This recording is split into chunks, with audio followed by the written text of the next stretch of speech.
네, 여러분 안녕하십니까? 오늘 전력계통공학 6강-1이 되겠습니다.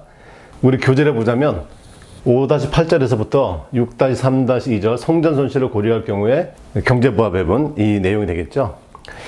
자, 문제 8번입니다. 114회 1교시 문제인데 전력계통의 경제 운영 중에 발전기의 등증분 연료비 법칙에 대해서 설명하라. 그럼 발전기 등증분 연료비 법칙, 이건 충분히 숙지해서 쓰실 수 있는 내용이죠. 지난 학기 강의를 했는데요. 22년 1월 19일 유튜브 영상에 공유를 해놨으니까 이 내용을 참고하시면 도움이 될 것 같습니다. 자, 그 다음에 이제 113회 4교시 화력발전소의 연료비 특성을 설명하시오. 이건 제가 수업 시간에 누차 말씀드렸던 내용입니다. 이 연료비 특성을 설명하라. 그런데 10점짜리로 나왔을 때와 25점짜리 나왔을 때 차이점에 대해 설명을 드렸었죠. 그러면 10점짜리로 나왔을 때는 연료비 특성은 뭐예요? 원래 연료비는 출력이 1차 함수인데 밸브의 불연속성, 조속계 특성 등에 의해서 2차 함수로 표현된다라고 하는 정도가 정리를 하게 되면 그게 이제 10점짜리가 된다 이렇게 말씀드렸고, 지금처럼 25점짜리 4교시 문제 나오면 어떻게 된다고 그랬습니까? 그러면 이 열 효율, 그 다음에 손해 전력, 그 다음에 연료비 특성, 그 다음에 증분 연료비, 이 전체 4가지 정도를 다 설명을 해줘야만 문제 9번 25점짜리 문제를 풀 수 있는 것이다, 이런 문제고, 그래서 이번 문제 9번은 이 4가지를 전체적으로 설명을 해줘야만 되는 그런 문제가 되겠죠. 쉽지 않은 문제였었을 것 같습니다. 자, 문제 10번입니다. 114회 1교시 문제입니다. 자, 화력계통의 경제부하 배분 중에 송전 손실을 고려할 경우에 협조방정식을 구하라. 요거는 10점짜리로 나왔지만 또 몇 점짜리도 나올 수 있습니까? 25점짜리로 나올 수 있습니다. 왜? 협조방정식만 구하는 것이 아니고 협조방정식에서의 핵심이 바로 뭐냐면 페널티 계수죠.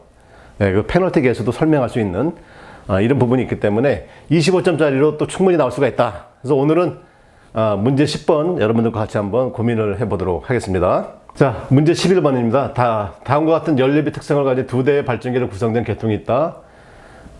요런 이제 연료비 특성을 갖고 있고, 그 다음에 부하가 250MW일 때 다음 조건에서 연료비를 비교하라. 자, 균등하게 부하를 분담할 경우, 부하가 250이니까 125, 125 이렇게 분담할 때, 그 다음에 부하 배분 출력으로 부하를 분담할 경우, 이런 문제죠. 그래서 이 두 개를 비교해봐라 라고 하니까 1번은 그냥 125, 125 넣으면은 연료비가 나오겠죠. 근데 그것에 비해서 경제 부하 배분을 해야 되기 때문에 여기서 문제 초점은 뭐냐면 이 두 개를 주어졌지만 이거에 대해서 아주 착실하게 설명을 해달라고 하는 겁니다. 그래서 1번 발전기 출력비, 그 다음에 2번 발전기 출력이 나오게 되면 이것을 통해서 이제 연료비가 나오고, 그 연료비하고 얘하고의 비교를 좀 디테일하게 해주실 필요가 있죠. 그래서 시간당 연료비 차이도 나오겠지만 그거를 하루, 그 다음에 1년 운전했을 때 연료비가 얼마만큼까지 차이가 나는지, 이런 것까지 좀 비교를 해주시는 게 이번 문제에 아주 좋은 답안 작성이 될 수 있습니다. 자, 문제 12번입니다. 99회 1교시 나왔었고요. 또 122회 1교시 또 나왔던 문제죠. 자, 2기 계통에서 출력이 각각 이렇게 주어져 있습니다. 발전소 2의 중분 송전 손실이 얼마일 때 발전소 1의 페널티 계수를 구하여라. 그래서 요거는 제가 수업 시간에도 몇 번 말씀드렸죠. 예, 요것은 이제 요렇게 중분 송전 손실까지 포함을 해서 표현이 되겠죠. 자, 이것과 자 dp2분의 df2, 그다음에 1 마이너스 라운드 p2분의 라운드 pl에, 그래서 이 부분이 바로 뭐가 되냐면 L1이 되겠죠. 페널티 계수가 되는 겁니다. 자, 요건 뭐가 되냐면 페널티 2, L2, 그러니까 페널티 2가 되겠죠. 그래서 자, 이 증분 송전 손실을 주어지고 2번 발전기의 페널티 계수를 구하라, 이럴 수도 있고, 2번 발전기의 증분 송전 손실을 주어지고 1번 발전기 페널티 계수를 구하라, 이런 문제 얼마든지 나올 수 있습니다. 그래서 이게 또 나올 수 있다, 이렇게 말씀드렸습니다. 그래서 이건 아주 간단한 문제이기 때문에 충분히 좀 숙지를 해두실 필요가 있습니다. 자, 문제 13번입니다. 89회 4교시 나왔던 문제입니다. 자, 이 문제를 보시면 이건 아주 매우 좋은 문제입니다. 자, 다음과 같은 발전 비용식을 가진 2대 발전기와 부하가 연결된 계통이 있다. 아래 그림은 연결된 부하의 일간 부하 곡선을 보인다. 이게 일간 부하 곡선이구나. 오전 6시부터 다음날 오전 6시까지 24시간 동안에 경제 운영을 수행할 경우에 발전 비용을 각각 구하라. 자, 단 발전기를 끄고 새로 기동할 경우에 가동 비용은 각각 얼마로 다 주어져 있다. 자, 이걸 다 고려해봐라. 이런 말입니다. 자, 이 그림을 보니까 그림 해석을 잘 하셔야 됩니다. 자, 오전 6시부터 오후 6시까지는 220메가와트의 부하의 전력 공급을 하고 있습니다. 자, 그런데 오후 6시보다 다음날 6시까지는 이제 기저 부하까지 이제 포함된다고 봤을 때 평균 76메가와트로 발전하고 있다. 이런 얘기가 되겠죠. 만약에 A 발전기도 110메가 전격이고 B 발전기도 110메가 전격의 발전기라고 가정합시다. 그러면 A 발전기, B 발전기가 다 220이니까 다 전격으로 다 출력을 하고 있는 거죠. 그런데 오후 6시부터는 76메가니까 한 발전기 하나당 얼마가 되냐면 약 38메가와트 정도가 되는 거죠. 그러면 B 발전기든 A 발전기든 각각 110에 대해서 38이니까 매우 저부하 운전을 하게 되는 겁니다.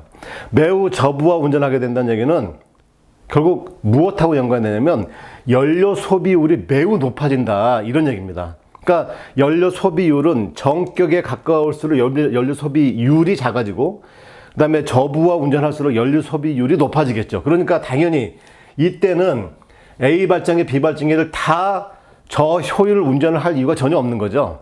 그래서 이때는 어떻게 하냐면 발전기 한 대를 가동을 정지하고 한 대만 운전을 하는데 다시 정지하고 다시 가동할 때까지 뭐가 필요하다는 거예요? 가동 비용이 들어가더라. 그러면 그 가동 비용까지 감안을 해가지고 계산해 볼 필요가 있다, 이런 얘기죠. 그러니까 이것은 단순한 계산 문제라기보다는 우리가 아까 좀 전에 그 위에서 설명했었던 연료비 특성에 대해서 보면 연료 소비율, 그죠? 연료 소비율 곡선이 있었습니다.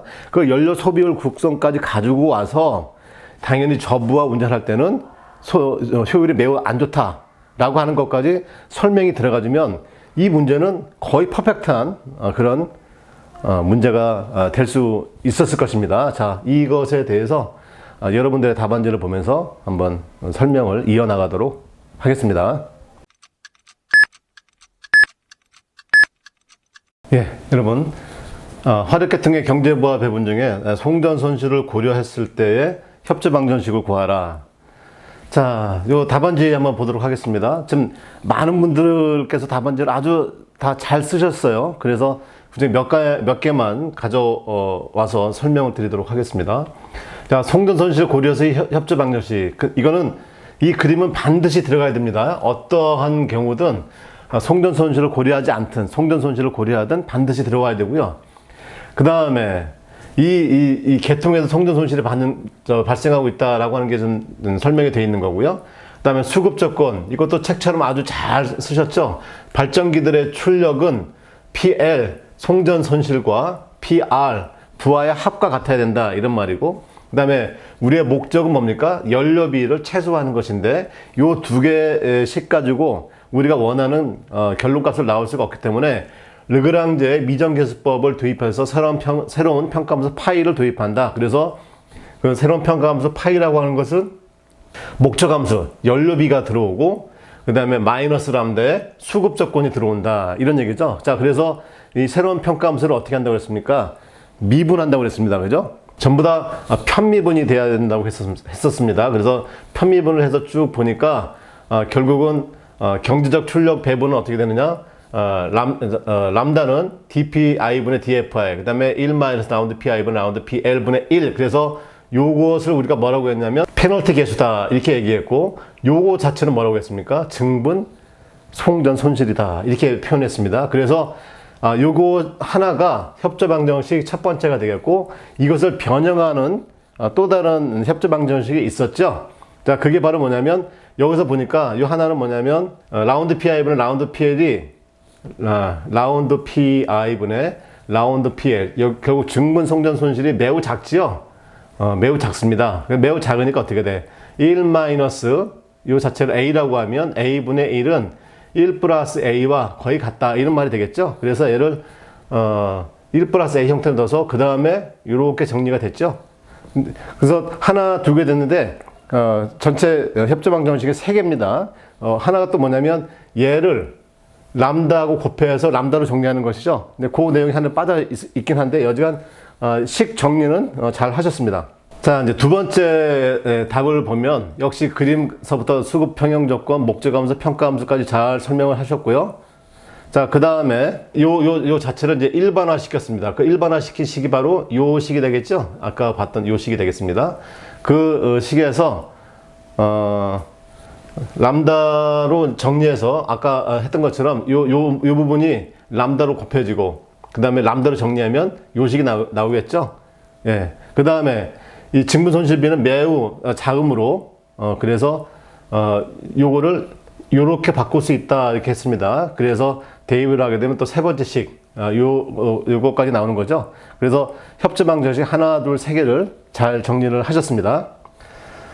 자, 이제 조금 이제 아까운 좀 마음이 좀 있습니다. 왜냐면 협조 방정식으로 정리만 끝나는 게 아니고 뭔가 해석을 좀 해줘야 되는데, 자, 그 해석을 하신 분이 한 분이 계셔서 내용을 보면은 이제 증분 연립이 다 했습니다. 그래서 원래 요 식이 나왔었죠. 원래 람다는 이렇게 나왔고, 그 다음에 요 값이 매우 작기 때문에 1 플러스 A 형태로 해서 전개를 하는 경우도 있고, 그 다음에 이 전체를 람다로 곱해서 람다로 정리한 거죠. 그래서 요 세 가지 식, 이 세 가지 식을 협조 방정식이다 이렇게 얘기를 했고, 그 다음에 결론을 한번 보시면, 자, 1, 2, 3과 같은 협조 방정식을 도출할 수 있고, 증분 연료비가 위와 같으면 연료비 최소화 조건이 된다. 그래서 이건 등증분 연료비 법칙, 이게 다 설명이 됐고, 그 다음에 라운드 PI분의 라운드 PL을 증분 송전 손실이라고 하고, 1 마이너스 라운드 PI분의 라운드 PL분의 1, 이것을 페널티 계수라고 한다.